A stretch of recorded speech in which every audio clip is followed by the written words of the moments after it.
Kaya laking pasalamat ko talaga, sabi ko. Natawa na nga lang ako, sabi ko. Parang maiyak-iyak pa ako. Sabi ko, sir, salamat talaga sir kasi hindi ko yan in-expect talaga. Wala akong in-expect na double pay mo yung mga holiday na pinasukan ko. Alam mo, sabi lang niya sa akin. Kasi, yung pagpasok mo kasi sa holiday. Siyempre holiday yun, pero pinili mong pumasok. Kaya yun, ko, dinouble pay ko yung, yung bayad sa'yo. Kaya, ay nako.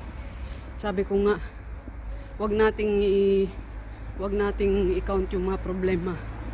I-count natin yung mga blessing.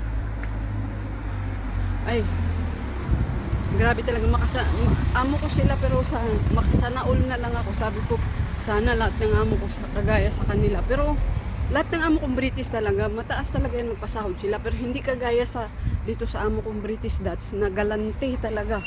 Pag sinabi ko sa kanila, siguro kung sasabihin ko, sir, taasan nyo yung pag-aalaga ko ng pusa. Siguro, wala rin angal. Kasi sila naman mismo, hindi nga ako hindi nga ako nagsabi na ganyan ang ipasahod mo sa akin sa pag-aalaga ng pusa. Wala akong sinabi. Sila lang mismo ang nagbigay sa akin na per day.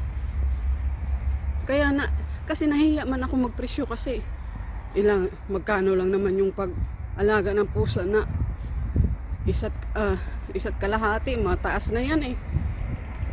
Kaya they are such a blessing to me. Yan na family na yan, they are blessing.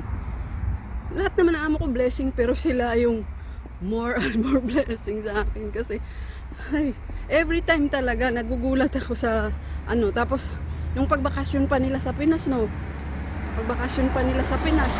dinalhan pa nila ako ng mga pasalubong na na mga pagkain galing sa Pinas. Dala-dala pa yun nila sira, Coco Jam, mga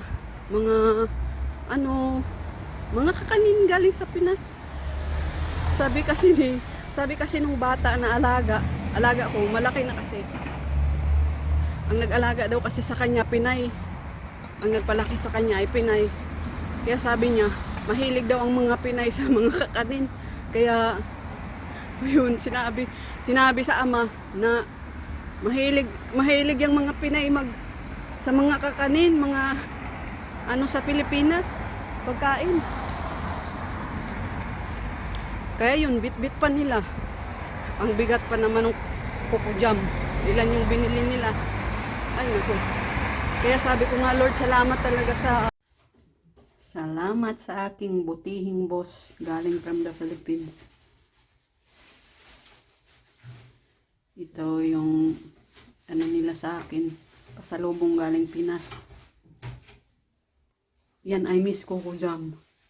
Saka itong pulburon sa Good Lucks, I miss really much.